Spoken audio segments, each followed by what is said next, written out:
Thank you very much for that kind introduction. Before we begin, let me thank those of you who expressed concern or encouragement about my back. I want you to know that my back is back. And, I'm on a modified Adrian Peterson rehab plan, so my part is not quite as noticeable as his. But the only time I've ever been referred to as all day Dayton was once when I was being timed at a mile run. So I have lower level aspirations than he. And but also I have a different kind of goal to try to advance forward. And while my gait is temporarily restricted, my gaze is unrestrained. So I'm very, very glad to be back. You know, I guess it's a common reaction to being housebound during the Minnesota winter, as I was for 3 weeks right after my surgeries. And so you start creating some excitement. As a young boy growing up in Minnesota winters before the era of climate change, I used to sometimes hope and pray for big blizzards, which meant snow days off from school. Realizing now that I had no control over the forces of Mother Nature, I decided to concoct a political blizzard. By combining the budget difficulties inherent in eliminating a projected $1.1 billion deficit with significant tax reform. And in the blizzard of reactions which have followed, and which will continue for the next 4 months of the legislature and for the 17 months thereafter around the state, I was reminded of what the old political pros in Washington know, and what the young ones still learn. They're going to stay around for a while. And that is, talk vaguely about the evils of deficits and promise to correct them sometime in the future. But don't offer any specifics that might upset anyone before the election, or any that might upset your base after the election. Well, we state and local government officials have one enormous imperative that is missing in Washington.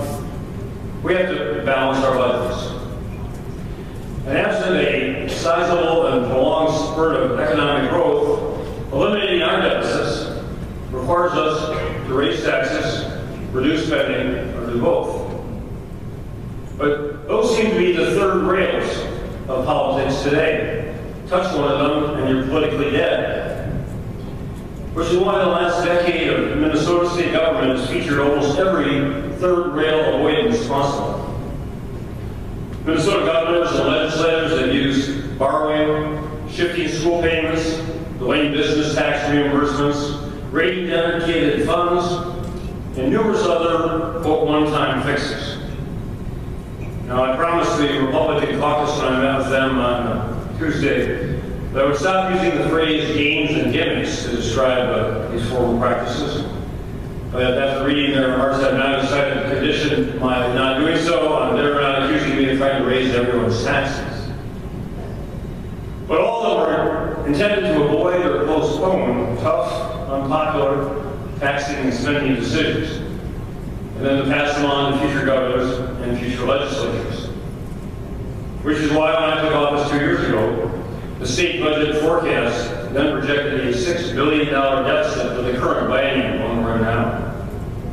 The subsequent forecast for that biennium, issued 2 months after I took office, lowered that projected deficit to $5 billion. It also projected a deficit of $1.1 billion for the next biennium, the one beginning this coming July 1st. And that was confirmed by the latest forecast that we received in November. Now, from the beginning of our budget-making process last fall, my number one principle was no games, no gimmicks, no one-time fixes. Whatever else can be said about my budget for the next 2 fiscal years, it eliminates that beginning deficit and balances state government's revenues and expenditures for the rest of the biennium honestly and forthrightly. And that, of course, is the origin of the blizzard. My first law of budget politics is no good deed goes unpunished and no misdeed goes unrewarded. Now, I'm sure you've all seen reports of the proposal I mailed 2 days ago. I'm not going to repeat myself here today for the sake of using up all of our question and answer time, tempting as that might be, I would like to make a couple of points. Some people will say my proposed spending level is too high. Others will maintain it's too low. And we'll have that debate at the state capitol during the next 4 months, and hopefully around our entire state. But keep in mind, please, that state general fund spending for this current biennium was cut $2.2 billion by the 2011 legislature and myself. Most of those reductions carry forward into the next biennium, unless the current legislature votes to change them. Take, for example, state funding for the University of Minnesota for the MNA system. Each was cut by over 14% from the previous biennium to the one we're in now. Those 14% reductions in their current biennium's funding levels will carry forward into the next biennium unless they're changed. Now, we all know that improving education from early childhood through post-secondary and beyond is crucial to our children's and our grandchildren's futures, and therefore to ours. While more money does not guarantee educational systems will improve, less money almost guarantees that they won't. President Cable and Chancellor Rosenstone could articulate their needs far better than I. However, it should be common sense that continuing 14% reductions will not produce better educated young men and women. So my fiscal 14-15 budget proposes additional spending for higher education totaling $240 million. $80 million increases for MNA, for the University of Minnesota, and for the student aid programs, with special emphasis on helping middle-income Minnesota families afford the rising costs of college. Some people say we can't afford to increase our spending for our state's colleges and universities, for our public schools, for early childhood education. I say we cannot afford not to. Minnesota's future success depends upon it. And if you look at all my proposals for new investments, that's where they're focused, on where we need to invest more today in order for better tomorrows, most for all of Minnesota. They're focused on better education. In addition to higher education, I propose to increase the basic per pupil formula for K-12 students by an average of another 1%. That's down to $52 per student. In addition to the 1% increases in each of the past 2 years to start to overcome the 14% reduction in real after inflation dollars the state imposed on schools for the previous decade. I want to expand our educational opportunities by providing state funding for optional all-day kindergarten. We're one of a handful of states that doesn't do so. And I want to provide funds for major expansion of early childhood education and for special education to help school districts make up for the shortfall caused by the federal government's broken promise to fund 40% of those costs. Today, the federal government provides less than 20%. Additionally, those expenditures, in addition to improving the quality of education, will help reduce the burden of financing education through property tax increases.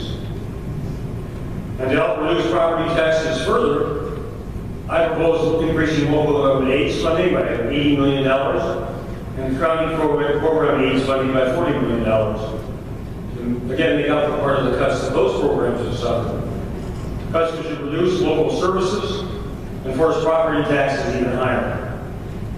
In fact, an 86% increase in property taxes statewide in the last decade. And my additional expenditures focus on bringing more and better jobs to Minnesota by better equipping state and local governments, chambers, economic development corporations with the tools to compete with the incentives being offered by other states. If we make those investments, as we did in Jackson, Minnesota with AGCO, we decided on Jackson rather than their home headquarters state of Georgia, for 100 jobs, new jobs for that area. If we make those kinds of investments, we will see multiple returns in the years ahead in economic growth, more vital communities, and increased state and local revenues. As I said, those investments are ones in the future of Minnesota. Those who oppose them I'll have to explain to people of Minnesota why they and their families would be better off without them. Well, that was the hardest part, dealing with spending. Now we get to the really hard part, tax reform. I've seen enough failed state and federal tax reform proposals to know what I got myself into. My plan starts with two strikes against it. First, it will face powerful opposition from many of those individuals and businesses who benefit from the existing system. Second, it carries the added burden of having to make up a $1.1 billion shortfall. What it has in its favor, however, is the strong support of an ever-increasing number of middle-class Minnesotans who believe the current tax structure is unfair to them.